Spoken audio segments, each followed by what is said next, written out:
The last voyage of the Viking. The sea was black as iron beneath the moonlight. Cold winds howled across the fjord, carrying a warning that only the bravest warriors dared to ignore.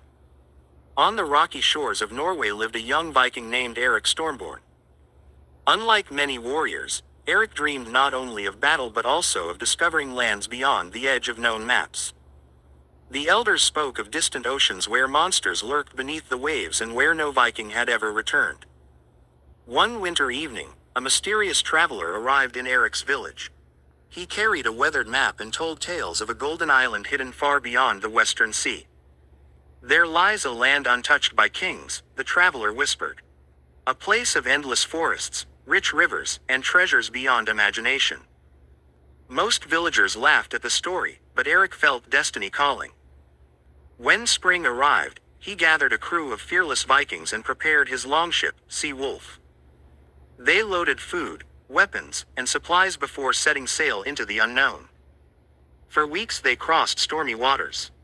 Towering waves crashed against the ship. Freezing winds tore at the sails. One night, a terrible storm struck. Thunder shook the heavens as lightning illuminated monstrous waves surrounding the vessel. Many sailors believed the gods were angry. But Eric stood at the bow. "Hold fast," he shouted. "The sea tests those worthy of greatness." The crew fought through the storm and survived. Days later, thick fog covered the ocean. Suddenly, a sailor cried out, "Land ahead!" The mist parted to reveal a vast coastline of towering forests and snow-capped mountains. The Vikings had discovered a land unknown to them. As they explored, they found fertile valleys, crystal-clear rivers, and wildlife unlike anything they had seen before. Yet they were not alone. One evening, shadows appeared among the trees. The Vikings reached for their axes. But instead of warriors, they encountered a native tribe. Tension filled the air as both groups studied each other carefully. Eric lowered his weapon first. Slowly, peace replaced fear. Through gestures and shared gifts, the two peoples formed a fragile friendship. The Vikings traded iron tools while learning about the land and its resources. Months passed.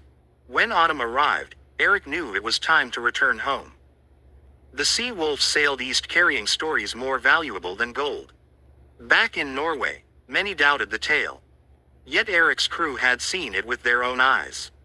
Years later, as an old man, Eric would sit beside the fire and tell his grandchildren of the great western land beyond the sea.